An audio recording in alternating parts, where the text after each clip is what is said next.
राज्य का शासन करके उस राजा के यहाँ नदियों में श्रेष्ठ चंद्रभाग कन्या के रूप में उत्पन्न हुई। राजा ने चंद्रसेन कुमार सोवान के साथ उसका विवाह कर दिया।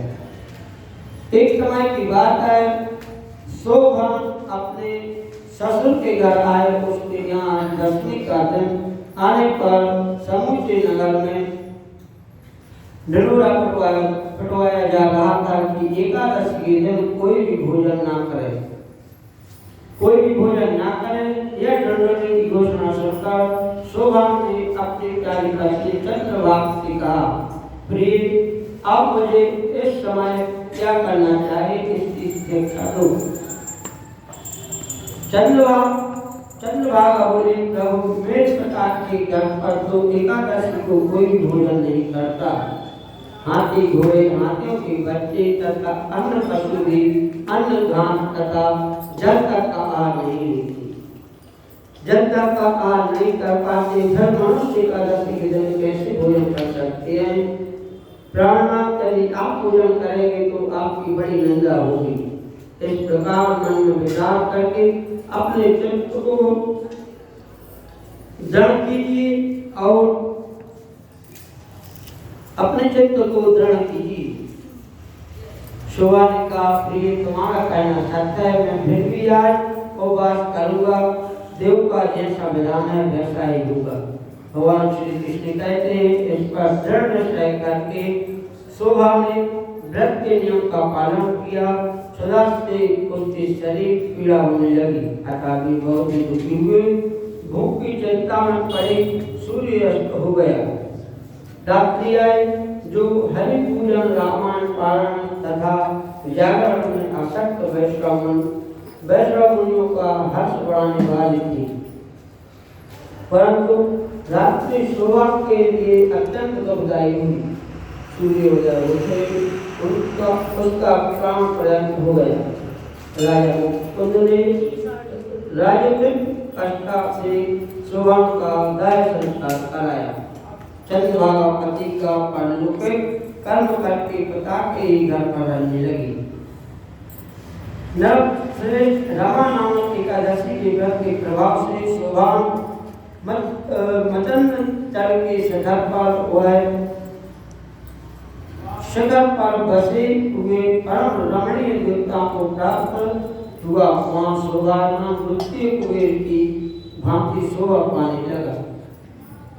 राजा मुकुंद ने नगर में सोम शर्मा नाम से विख्यात एक ब्राह्मण रहते थे। वे तीर्थ यात्रा के प्रसंग से घूमते हुए कभी मंदयाचल पर्वत पर गए, वहाँ उन्हें शोभा दिखाई दी। राजा के दामाद को पहचान कर वे उनके समीप गए। शोभा भी इस समय दुध श्रेष्ठ शोभा नाम को आता देखकर शीघ्र ही अपने आप में दंडवत प्रणाम करके हाथ जोड़कर खड़ा हो गया। उन्होंने काम किया, फिर क्रम अपने ससुर राजा मुकुंद का प्रिय पत्नी चंद्रभागा तथा समस्त नाम लोगों का कुशल समाचार पूछा। सोम शर्मा ने कहा, राजन वहाँ सभी कुशल है। यहाँ तो अद्भुत आश्चर्य की बात है, ऐसा सुंदर और विचित्र नगर तो कहीं किसी के भी नहीं देखा होगा। बताओ तो सही, तुम्हें इस नगर की प्राप्ति कैसे हुई। शोभान बोले, हे श्रेष्ठ कार्तिक के कृष्ण पक्ष में जो रमा नाम की एकादशी होती है, उसी का व्रत करने से मुझे इस नगर की प्राप्ति हुई है। ब्राह्मण मैंने श्रद्धाहीन होकर ही उत्तम व्रत का अनुष्ठान किया था, इसलिए मैं ऐसा मानता हूँ कि यह नगर सदा स्थिर रहने वाला नहीं है। आप मुकुंद की सुंदर नगरी कन्या चंद्रभागा से यहाँ सारा व्रत कही। शोभा की बात सुनकर सोम शर्मा ब्राह्मण मुकुंदपुर में गए और वहाँ चंद्रभागा के सामने उन्होंने सारा व्रत सुनाया।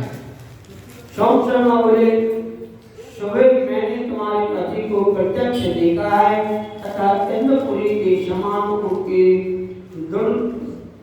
दुर्गा नगर का भी अवलोकन किया है। फिर उसे आद्य बतलाते थे, तुम उनको ऐसा बनाओ।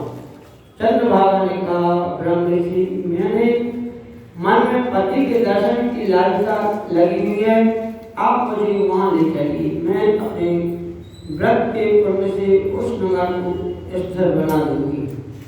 भगवान श्री कृष्ण कहते हैं, राजन चंद्रभागा की बात सुनकर सोम शर्मा उसे साथ ले मंदराचल पर्वत के निकट वामदेव मुनि के आश्रम पर गए।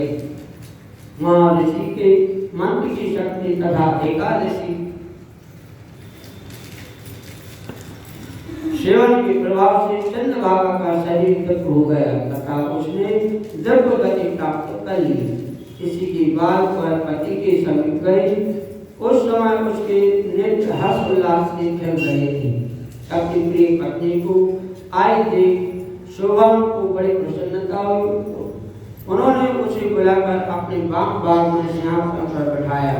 तदनंतर चंद्रभागा ने हर्ष में भरकर अपने प्रियतम से यह प्रश्न कहा, नाथ में हित की बात कहती हूँ, सुनिए। पिता के घर में रहते समय जब मेरी अवस्था 8 वर्ष से अधिक हो गई, तभी से लेकर आज तक मैंने जो एकादशी व्रत किए हैं और इसमें मेरे भीतर जो पुण्य संचित हुए हैं, उसके प्रभाव से यह नगर कल्प के अंत तक स्थिर रहेगा। तब सब प्रकार की मनोवांछित व्यवहार से समृद्धशाली होगा। नरश्रेष्ठ, इस प्रकार रमा व्रत के प्रभाव से चंद्रभाग दिव्य भोग, दिव्य रूप और दिव्य आभाव से दुष्ट और अपने पति के साथ मंदराचल जगह पर विहार करती हुई रायन, मैंने तुम्हें संक्षिप्त में रमा नामक एकादशी का वर्णन किया है। यह चिंतामणि तथा कामधेनु के समान सब अनुरोधों को पूर्ण करने वाली है। मैंने दोनों पक्षों की एकादशी का पापनाश महत्व बतलाया है।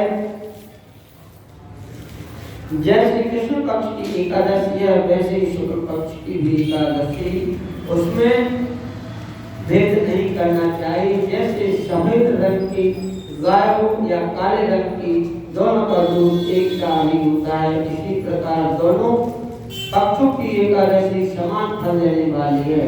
जो मनुष्य एकादशी व्रत का महत्व सुनता है, वह सब पापों से मुक्त हो श्री विष्णु लोक में प्रतिष्ठित होता है। बोलो श्री राधा कृष्ण भगवान की जय।